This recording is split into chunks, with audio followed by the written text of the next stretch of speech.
NCERT Exemplar Exercise 2.3, chapter name is Polynomials, class 9, question number 25. And question number 25 says, using suitable identity, evaluate the following. ये कुछ expressions दी गई हैं, इनकी value हमको find करना है, लेकिन जैसे हम अरिथमेटिक में करते हैं वैसे मल्टीप्लाई करके नहीं फाइंड करनी है, हमको आइडेंटिटी का इस्तेमाल करना है और इनकी वैल्यूज इवैल्यूएट करनी है। आइडेंटिटीज के बारे में मैं ऑलरेडी डिटेल में तुमको समझा चुका हूँ, डिस्क्रिप्शन में लिंक मौजूद होगी, वहां से तुम देख भी सकते हो। अब हम इस क्वेश्चन को यानी इन एक्सप्रेशंस को इवैल्यूएट करेंगे कि इनकी क्या वैल्यू आएगी with the help of identities. तो इसको सबसे पहले ध्यान से देखो और सोचो कि इसको कैसे तुम इस तरह से स्प्लिट कर सकते हो, तोड़ सकते हो कि जो आइडेंटिटीज हमको ऑलरेडी पता है उसके फॉर्म में उसकी शक्ल पे आ जाए। उसके बाद हम आइडेंटिटीज लगा लेंगे और वैल्यूज फाइंड आउट कर लेंगे।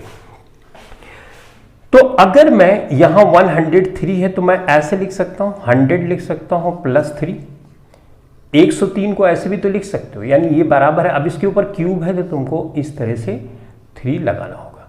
अब इससे फायदा क्या हुआ? इससे फायदा ये हुआ कि अगर मैं 100 को a मान लूं और 3 को मैं b मान लूं तो क्यूब इसके ऊपर है, तो ये a प्लस बी का होल क्यूब की आइडेंटिटी हम यहां भी इस्तेमाल कर सकते हैं, करेक्ट। तो इस तरह से तोड़ना है दो हिस्सों में कि हमको कोई आइडेंटिटी का फॉर्म मिल जाए, उसके बाद तो इजी हो जाएगा। अब ये 100 या 1000 या 10,000 या 1 लाख, इसमें ही हम क्यों स्प्लिट करते हैं? क्योंकि इसको मल्टीप्लाई करना आसान होता है, राइट। तो सारी चीजें हम आसान बनाने के लिए कर रहे हैं। तो अभी तुम देखोगे कि अगर 100 का मल्टीप्लाई करना होगा तो कितना इजी होगा, जबकि 100 के अलावा जैसे 98, 97 तो तुम ऑलरेडी एक्सपीरियंस के थ्रू जानते हो कि ये थोड़ा सा मुश्किल होता है। तो हम तोड़ते इस तरह हैं कि 100 वगैरह आ जाए, 100 आ जाए, 1000 आ जाए, इस सब चीजें को। अब देखो, तुमको ये पता है इस आइडेंटिटी को अगर तुम एक्सपैंड करते हो तो इसको ऐसे भी लिखते हो। मैंने लिखने का भी तरीका तुमको समझाया, ऐसे लिखते हो। मैं यहाँ पे जिस तरह से मैंने तुमको बताया है वैसे यहाँ पे लिख रहा हूँ। तो ये a किया, फिर यहाँ से शुरू करूँगा b क्यूब, ये b के स्क्वायर करूँगा और ये b, और यहाँ पे 3 है तो मैं यहाँ पे 3 लिखा, ठीक है। अब कुछ लोग ऐसा करेंगे 3ab कॉमन ले लेंगे तो ब्रैकेट में a प्लस b आ जाएगा, तो वो भी सही है, ये भी सही है। अब अगर तुमने ऐसे लिख दिया तो इस फॉर्म को इस तरह से लिख सकते हो। a की जगह जहां जहां पे है वहां पे 100 लिखोगे, b की जगह 3 लिखोगे। तो बस इसको मैं एक्सप्लेन कर रहा हूं। तो यहां a की जगह मैं 100 लिखूंगा और यहां पे 3 लिखा, फिर यहां पे 3, a की जगह मैं क्या लिखूंगा? 100 लिखूंगा और उसके ऊपर स्क्वायर है तो स्क्वायर लिख दिया मैंने। सेम इसी एक्सप्रेशन को यहाँ पे मैं यूज कर रहा हूँ। b है तो b की जगह यहाँ पे तो 3 है तो यहाँ पे 3 मैंने लिख दिया, डन। उसके बाद 3 है तो लिख दिया, a की जगह 100 है तो 100 लिख दिया। अब b की जगह 3 है तो 3 यहाँ पे लिख दिया, स्क्वायर है तो स्क्वायर लिख दिया। देखो एग्जैक्टली वैसे ही करते जा रहा हूँ। b क्यूब है तो b की जगह 3 है तो 3 किया और इस तरह से हमने क्यूब कर दिया, ठीक है। चलो इसको मैं यहाँ पे कर दे रहा हूँ। अब इस 100 को 3 उसके ऊपर पावर 3 है तो इसको मल्टीप्लाई करने का क्या तरीका है? इसका मतलब 103 टाइम्स है तो तुमको मल्टीप्लाई करने की जरूरत नहीं है। अगर लास्ट में 0 है तो ऐसे कर सकते हो, ये 100 है, ये 100 है, ये 100 है, राइट। तो ये जीरो जितने हैं वो कॉपी कर लो, 2 2 4 2 6 और 1 लगा दो, हो गया आंसर। तो तुमको मल्टीप्लाई करने की जरूरत नहीं पड़ी। देखा ना, 0 अगर रहता है लास्ट में 100,000 तो उसका मल्टीप्लाई इजी होता है। तो मैं डायरेक्ट लिख सकता हूं कि इसमें होंगे 6 0, तो मैं 6 0 लिख दूंगा, 2 2 4 और 2 6। अब यहां पे देखो, यहां पे इसमें कितने 0 होंगे? ऑब्वियसली इसमें 4 0 होंगे ना, और 3 त्रिका 9 होता है तो 9 लिखूंगा और 4 0 उसके आगे बढ़ा दूंगा, 2 2 4, डन। इसी तरह से यहां पे देखो, ये होगा 3 त्रिका 9, 9 त्रिक 27। अब 27 के आगे कितना 0 बढ़ा दूं? 2 0 बढ़ा दूं।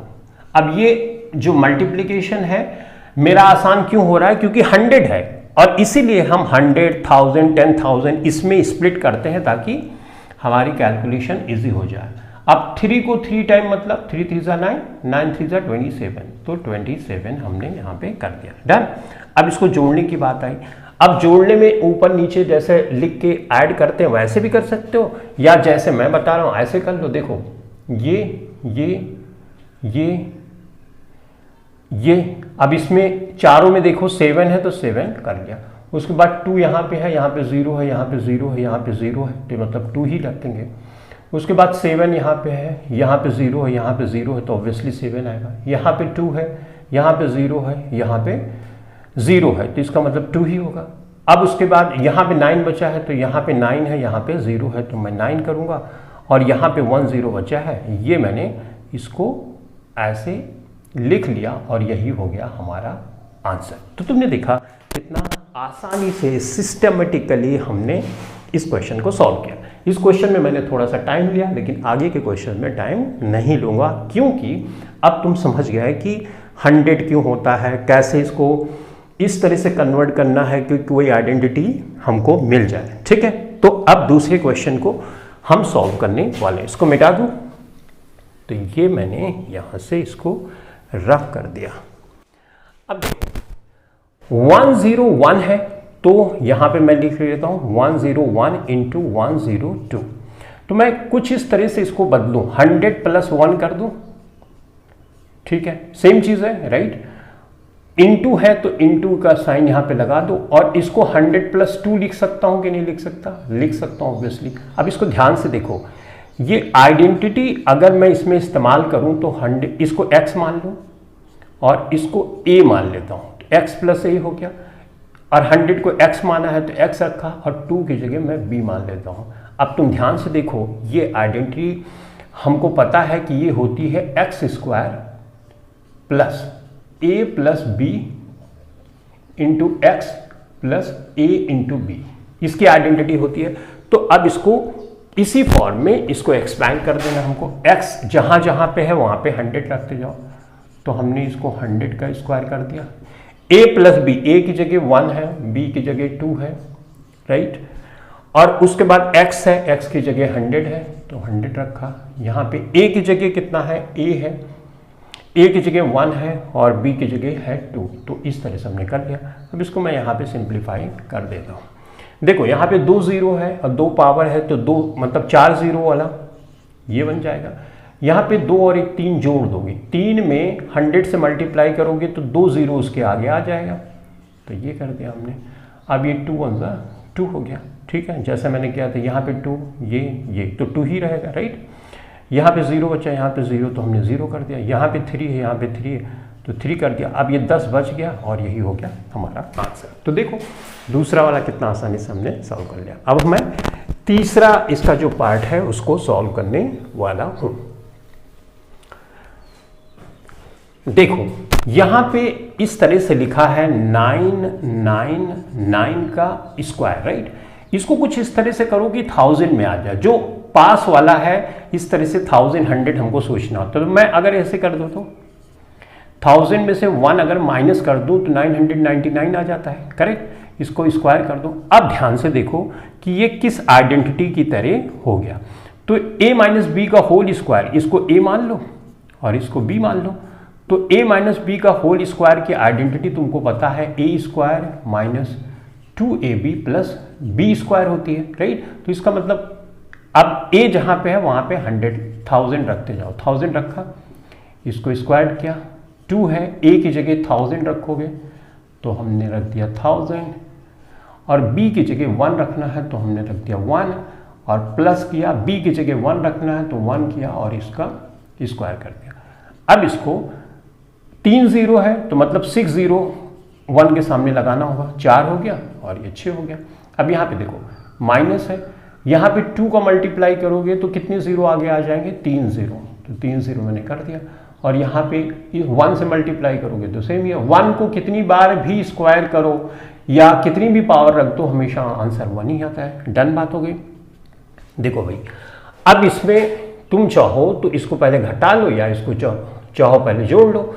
तो अगर मैं घटाता हूं तो यहाँ पे 0 है, यहाँ पे 0 है तो 0 ही आएगा।